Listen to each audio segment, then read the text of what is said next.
पश्चिम बंगाल विधानसभा चुनाव से पहले जिस तरह से ध्रुवीकरण की जमीन तैयार हो रही है, उससे ममता बनर्जी की रातों की नींद उड़ा रखी है। विश्व हिंदू रक्षा परिषद के पोस्टर हुमायूं हम आएंगे, बाबरी फिर गिराएंगे, साथ ही हिंदुओं ने हुंकार भरी है कि पश्चिम बंगाल में बाबरी मस्जिद को नहीं बनने दिया जाएगा। दरअसल बाबरी विवाद ने ममता बनर्जी की राजनीति की कमजोर नस को पकड़ लिया है।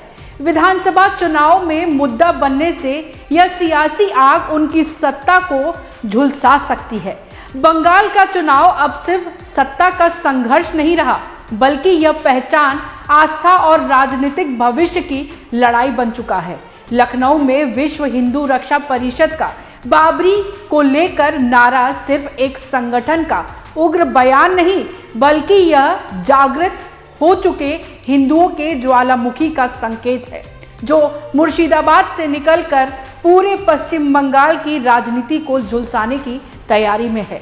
बाबरी मस्जिद विवाद का जिन एक बार फिर बोतल से बाहर आ चुका है और इसका सबसे बड़ा नकारात्मक असर तृणमूल कांग्रेस पर ही पड़ता दिख रहा है, क्योंकि तुष्टीकरण की राजनीति के भंवर में फंसी ममता बनर्जी से अब बाबरी का जिन न निगला जा रहा है और न ही उगला जा रहा है। तो चलिए क्या है इस पूरी रिपोर्ट में, आपको बताते हैं थोड़ा तफसील से।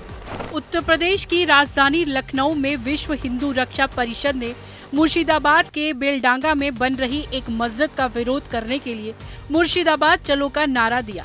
इस मस्जिद की आधारशिला टीएमसी के निलंबित विधायक हुमायूं कबीर ने 6 दिसंबर 2024 को रखी थी, जिसे उन्होंने बाबरी मस्जिद की तर्ज पर बनाने का दावा किया था। लखनऊ में संगठन के कार्यकर्ताओं ने हाथों में फावड़ा, कुल्हाड़ी और भगवा झंडा लेकर प्रदर्शन किया और बटोगे तो कटोगे आदि नारे भी लगाए। प्रदर्शनकारियों का कहना था कि वे बाबर के नाम पर किसी भी नई संरचना का निर्माण नहीं होने देंगे। 10 फरवरी को जब संगठन के कार्यकर्ता लखनऊ से मुर्शिदाबाद के लिए रवाना होने वाले थे, तब उत्तर प्रदेश पुलिस ने उन्हें रोक दिया।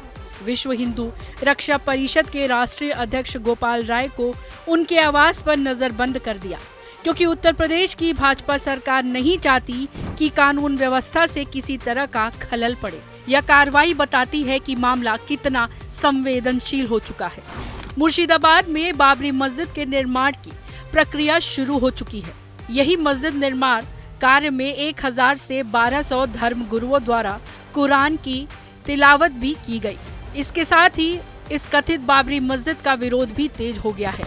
यह विवाद अब केवल स्थानीय नहीं रहा, बल्कि राष्ट्रीय राजनीतिक विमर्श का हिस्सा बन चुका है। जिस तरह हिंदू संगठन सड़क पर उतरने को तैयार है, योगी और ओवैसी आदि नेता मैदान में और ममता बनर्जी असहज चुप्पी साधे बैठी हैं। इससे साफ संकेत मिलता है कि यह मुद्दा बंगाल चुनाव में निर्णायक भूमिका निभा सकता है। मुर्शिदाबाद के बेलडांगा इलाके में सस्पेंडेड टीएमसी विधायक हुमायूं कबीर द्वारा बाबरी मस्जिद के नाम से मस्जिद की नींव रखने की घोषणा ने सियासत को विस्फोटक मोड़ दे दिया है। कबीर ने कहा कि यह महज धार्मिक पहल नहीं, बल्कि सुनियोजित राजनीतिक प्रयोग है। यह मामला केवल राजनीतिक नहीं रहा, समाज के विभिन्न वर्गों ने इसे अलग अलग रुख में लिया है। हिंदू संगठन ने इसे अवैध और संविधान के अनुरूप नहीं करार दिया है और बुलंद आवाजों में यह मांग उठी है कि सरकार कबीर के खिलाफ एफआईआर दर्ज करे। टीएमसी से निलंबित हुमायूं कबीर अब खुद को स्वतंत्र राजनीति ताकत बनाने की कोशिश में है। नई पार्टी बनाने और 1000 से ज्यादा सीटों पर उम्मीदवार उतारने के ऐलान ने ममता बनर्जी के लिए अंदरूनी संकट खड़ा कर दिया है। टीएमसी चाहे औपचारिक रूप से उनसे दूरी बनाए, लेकिन यह विवाद ममता सरकार की प्रशासनिक कमजोरी और राजनीतिक असमंजस को उजागर करता है। इसके अलावा कबीर यदि किसी गठबंधन में चुनाव लड़े तो वह तृणमूल कांग्रेस के ही कोर वोट बैंक में सेंध लगाएंगे। अब सवाल ये है कि क्या बंगाल का चुनाव रोजगार, उद्योग, स्वास्थ्य और शिक्षा जैसे मुद्दों पर होगा या फिर बाबरी मस्जिद जैसे भावात्मक विषयों पर होगा। ममता सरकार के दौरान यह विवाद खड़ा होगा, उनकी राजनीतिक विश्वसनीयता पर बड़ा सवाल खड़ा करता है। भाजपा इस पूरे घटना को ममता सरकार की विफलता के तौर पर पेश कर रही है। पार्टी का दावा है कि बंगाल में तुष्टीकरण की राजनीति ने सामाजिक संतुलन बिगाड़ दिया है। बाबरी विवाद भाजपा को हिंदू मतों के ध्रुवीकरण का असर दे रहा है, जबकि टीएमसी का पारंपरिक समीकरण दरकता दिख रहा है। विधानसभा चुनाव में ओवैसी और हुमायूं कबीर जैसे चेहरे मुस्लिम मतदाताओं को अलग दिशा में मोड़ सकते हैं। इससे टीएमसी का मुस्लिम वोट बैंक भी कमजोर हो सकता है। यही वजह है कि यह विवाद ममता बनर्जी के लिए दोहरी मार साबित हो सकता है, यानी हिंदू नाराज और मुस्लिम बटे हुए। यह पूरा घटनाक्रम बताता है कि बंगाल धीरे धीरे धार्मिक राजनीति की प्रयोगशाला बनता जा रहा है। मुख्यमंत्री ममता बनर्जी की राजनीति पर यह विवाद गंभीर प्रभाव डाल रहा है।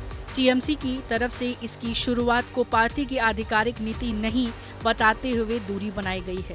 इससे यह संकेत मिलता है कि पार्टी को इस मामले में अपनी स्थिति स्पष्ट रूप से जनता तक पहुंचाने में कठिनाई हो रही है। हुमायूं कबीर के सार्वजनिक आरोपों और टिप्पणियों ने टीएमसी नेतृत्व को अंदरूनी विवाद में उलझाया है। इसके अलावा ओवैसी जैसे राष्ट्रीय नेताओं ने बंगाल आने की खबर राजनीतिक समीकरण की ओर से जटिल बना रही है।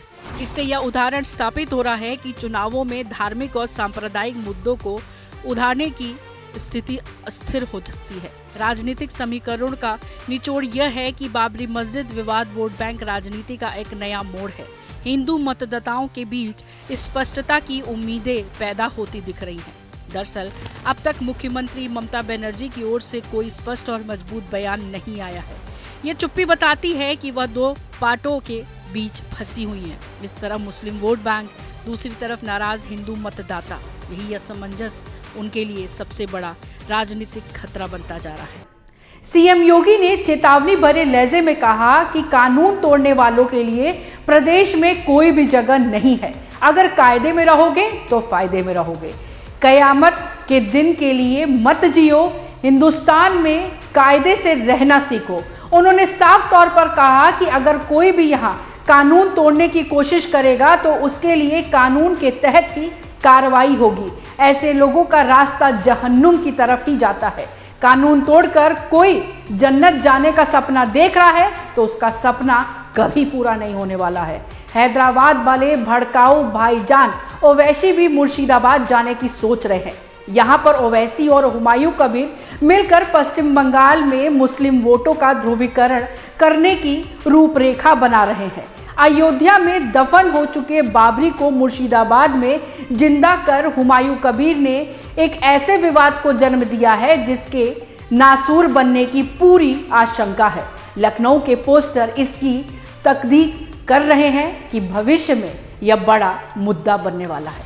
तो आपका इस पर क्या कुछ कहना है, हमें कमेंट कर जरूर बताइएगा। मैं पल्लवी सिंह, कैमरे के पीछे मिनाज।